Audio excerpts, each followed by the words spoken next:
again, guys. Hope you're all well. Got another walk and wild camp planned for you. I'm at Shingle Street, which is on the coast in Suffolk. It's just north of Felixstowe and Woodbridge, and it's another walk out of that book. It is, excuse the wind as well, it's quite windy up here on the coast. I'm surprised it's not raining now. It's been raining back in Essex on and off heavily.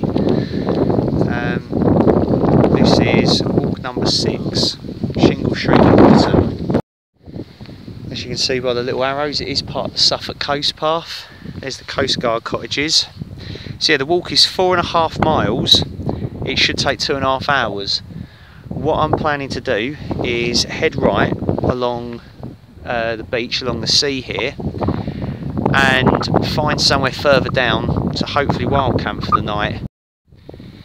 Shingle Street is just that, a lonely row of houses and cottages behind a beach of small stones, which in spring becomes a nesting site for ringed plovers and little terns. The short walk takes in the pleasant village of Alderton, as well as 2 of the Martello Towers, built between 1810 and 1812 to guard the coast against French invasion. The sea has graded the pebbles so that the smaller ones are nearer the sea. The shingle supports several rare plants right up to the tide line, including the sea pea, Lathyrus japonicus, and the yellow-horned poppy, Glaucium flavum. You can tell I've been practicing saying that. Little terns fly here from Africa in the spring to nest, so in this season it is best to walk below the tide line. Right, we're at the first Martello Tower and we'll be heading right inland along the footpath that runs beside it for the walk. But for the wild camp I'm thinking of heading down this way, and I can probably rejoin the path later on. Just tell you a little bit about the Martello Towers here.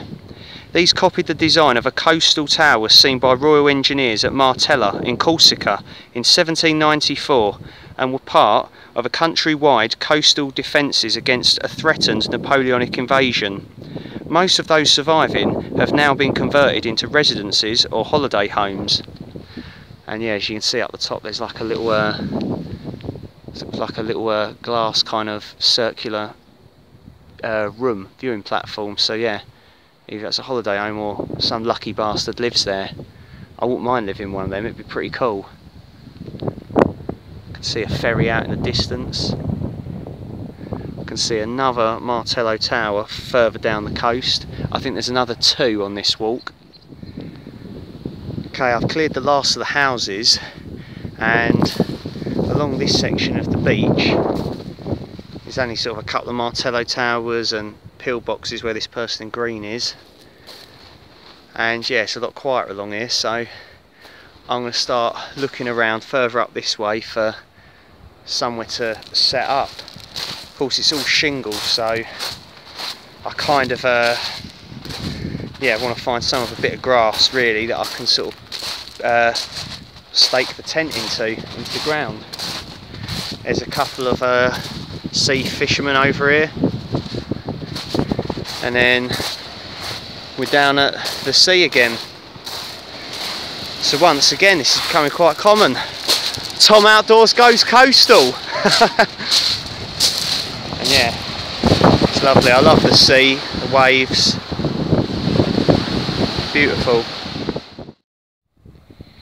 It's 7:30, the sun is sort of starting to set, and I've set up camp. So I've gone with the Gelert Solo, as I mentioned. I've got down here, I've sort of tried to make a little makeshift windbreak. I've got my little BRS titanium gas stove. It weighs about 23-25 grams. It boils fairly quick, probably takes a little bit longer than the OEX XT2 stove. I wasn't timing it. Joe, Hooped Bivvy Wild Camper, I know you're a fan of this, mate, and you wanted to see it, so I thought I'd crack it out. It's nice and light, coupled with a little gas canister as well. Yeah, you're talking pretty minimal, probably the lightest you can go really for like a gas stove. And with that I made myself a fudge flavoured hot chocolate. I'll do some dinner later on. Got this lovely view, as you can see. I'm sort of tucked down sort of amongst all this grass and stuff here. And onto the interior of the tent. It's a bit of a mess at the moment. I've pitched it this way because the wind is coming towards the camera, so I've pitched this way so that wherever I'm cooking, the tent should sort of block the wind a little bit. Got my Thermarest Z-Lite accordion style folding pad with a silver on it. Got the Carrymore Travel Light 2 season sleeping bag, 800 grams.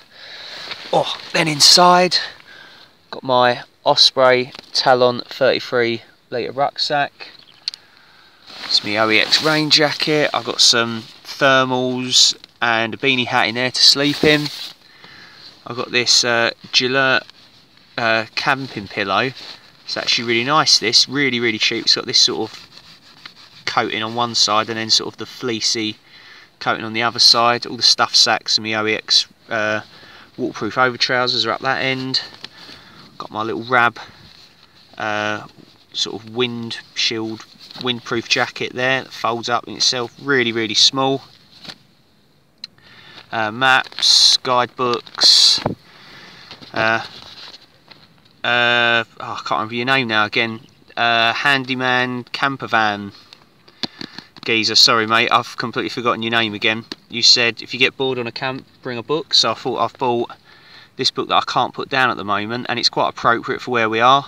Suffolk Coast Walk by Peter Catton. It's absolutely brilliant. I definitely want to read his Essex Coast Walk as well, so really good book, that, worth a read.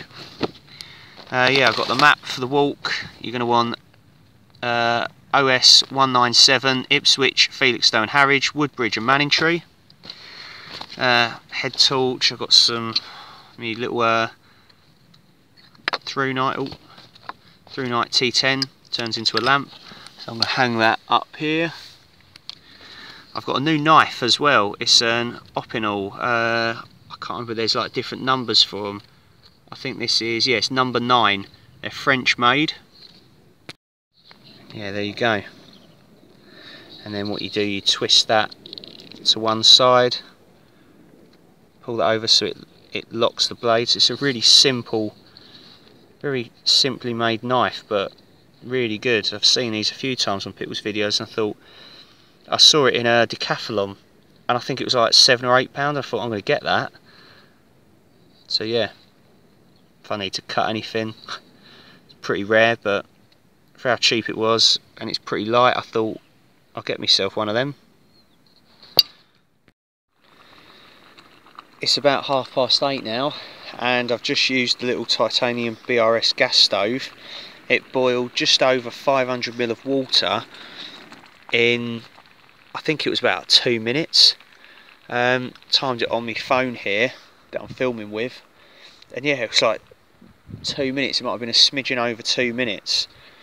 I had to change the gas cartridge over. The other one I sort of had a little bit left in it, so I used it up. That died down, stuck the Primus one on it, that's about half full, and from there, yeah, it was like 2 minutes. Unbelievable. So I've got one of those tomato, basil and herb and pasta batches, like pasta and sauce things that I usually have. Got one of those in there. I've also put on a bit of tinfoil first of all, so I've lit a fire log, just some little fire lighters and stuff. So these are almost the same as like wet fires, really, a lot cheaper as well, and you get more of them for the price. I've got another fire log here as well, but I'll see how this one goes first. I'm trying not to, of course, have too big a fire because I don't want it to attract too much attention. And yeah, as you can sort of see, sort of a pinky sort of tinge to all the clouds now as the sun's going down. Hopefully should get a really nice sunrise tomorrow morning. I'm going to try and get up early for that, so that should probably be somewhere around here, I'm guessing, as of course north is that way. So yeah, anyways, right, I'm going to tuck into this. Bon appetit. Bang in. Alright, well, it's about 11:30 and I'm just letting the fire die down now. So one of the fire logs is a new make. I think they're a bit cheaper, but they just don't seem to burn. it literally will not, like, it's slowly burning now. I've had to cut it in half, and yeah, it's literally like that fire log and then sort of the remains of the other one underneath it that burns a bit better, and literally this is going for hours. So I'm going to keep an eye on it overnight. It's safe, it's got rocks around it and that, but I'm going to have to get some sleep. So I want to get up early. I want to try and catch like the sunrise, of course, and just get out of here early really and get walking. So it's only a little walk, but still don't want to be hanging around here, too long. So yeah, I'm going to hit the hay. You'll see me in the morning. Well, good morning there. I slept pretty well last night. We had a little bit more rain and a little bit more wind, but the Z-Light that I slept on kept me really warm, really comfy, despite just using it on its own. Sleeping bag was pretty warm as well. Maybe I could have done with maybe a 3-season bag, because it sort of the wind come through there a little bit, but I had thermals on, I was alright. There's no sunrise today from what I can see. I think it's too cloudy. It's about 5:30 in the morning now. I've been up since about 4 looking for sunrise, but didn't really see anything. So I'll just sort of pan you round the tent. I've just made myself breakfast. Got a 3-in-1 coffee mixed with a hot chocolate, so it's more like 4-in-1 now. And yeah, I'm gonna have that, have a little bit more to eat, and I'm gonna start getting packed up as soon as possible really. I want to sort of be out of here by, at the very latest, 7 o'clock on walking. So yeah, looks like there's no signs of life over at Shingle Street. A little bit of a fog, like a mist just hanging over the fields and across the beach. It looks pretty cool. I'll try and get some photos of everything as well.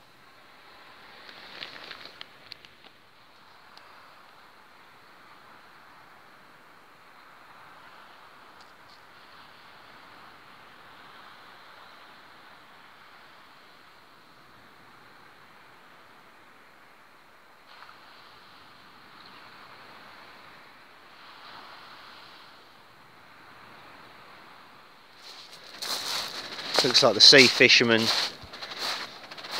went in the end.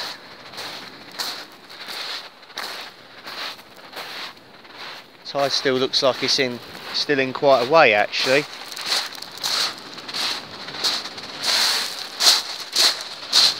Got these really steep shelves of shingle.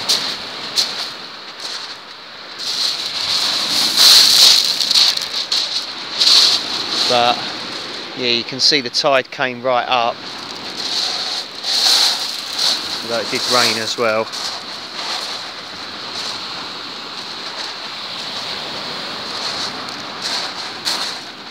It's lovely. That's all you can hear down here, is just the sound of the waves.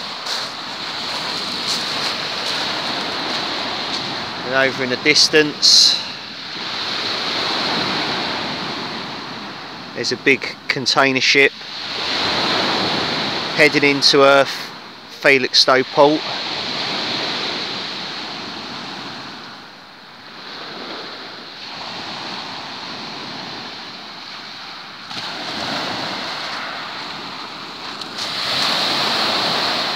Sort of got a sunrise there, it's not too bad. Without further ado, let's get ready to ramble Let's get ready to walk! So we're turning right down here, following the Suffolk coast path. So it heads inland slightly. I'm up on top of the flood bank now. Second World War defences are to be seen on the marshes to the left in the form of pillboxes and concrete tank traps, whilst offshore container ships often lie waiting for high tide to take them into Felixstowe. I've seen a couple of those. So we're walking left along this bank and it'll be going past this other Martello tower here. There's a third one in the distance which looks to be inhabited, but we're going to be turning right before that and heading further inland to Alderton village. So I was wild camped last night, sort of almost parallel with this Martello tower up ahead, so sound across I was somewhere over there on the beach. So this is one of the World War II pillboxes. Here we go. So these square blocks of concrete, they're the World War II tank traps.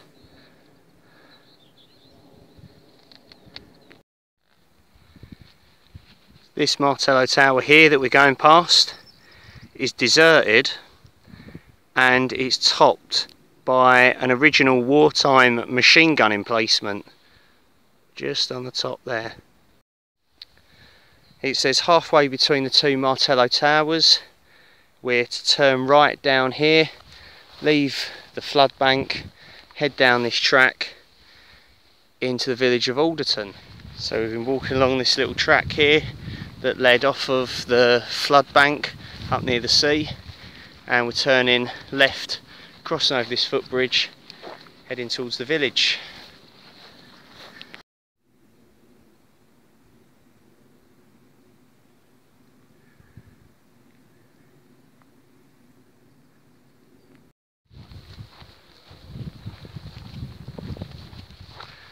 So after following that track inland for quite a way, we're coming into the village of Alderton now.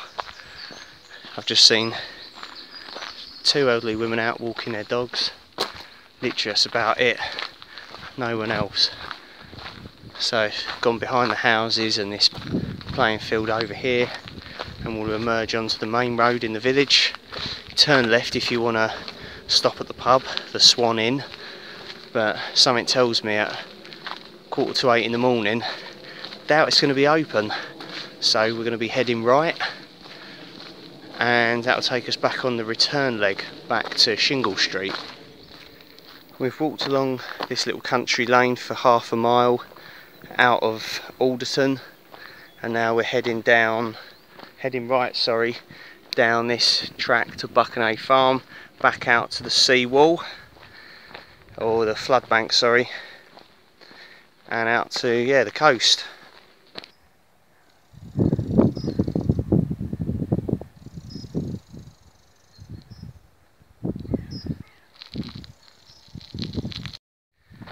I've just gone past the farm buildings at Buckenay Farm, and just hidden in the trees here there's another little World War II pillbox. This one appears to have a tree growing out of the doorway.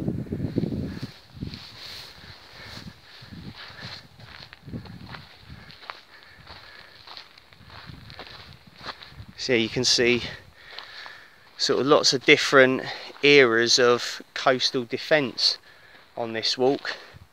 You've got, of course, if I just pan you round, you've got the Martello towers, you know, to defend us from the threat of French invasion, and then sort of, you know, a couple of 100 years later you've got the pillboxes of World War II to defend us against the Germans, or should I say the Nazis, really.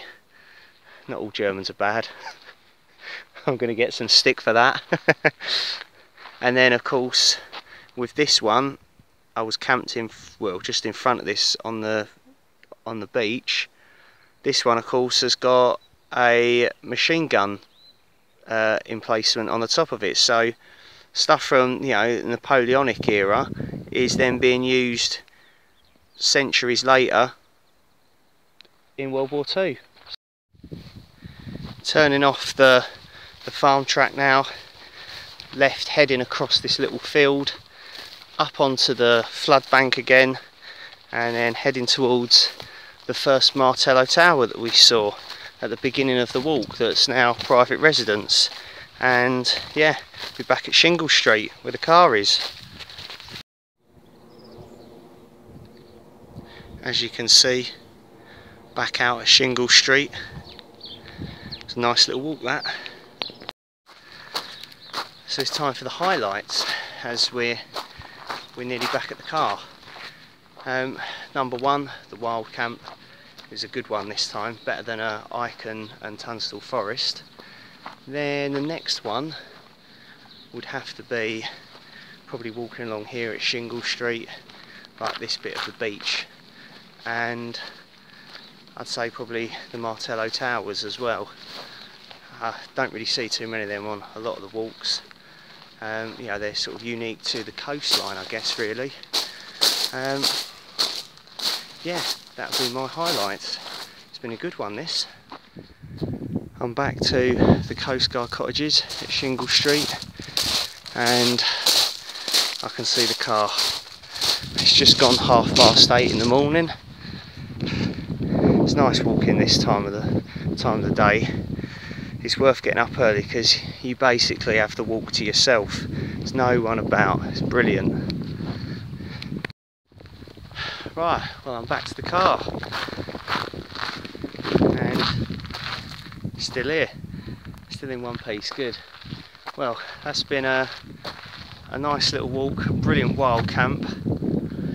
Despite the weather, it was meant to be raining the whole weekend and had little bits and pieces, but it kind of made it nice. But in the end it cleared up, and I was rewarded with this absolutely lovely morning. So yeah, thank you very much for watching. Hope you've enjoyed it. As always, let us know what you think. Please like, comment. If you haven't subscribed already, please do so. Cheers for the support. Thank you. You'll see me in the next one. See you later, guys.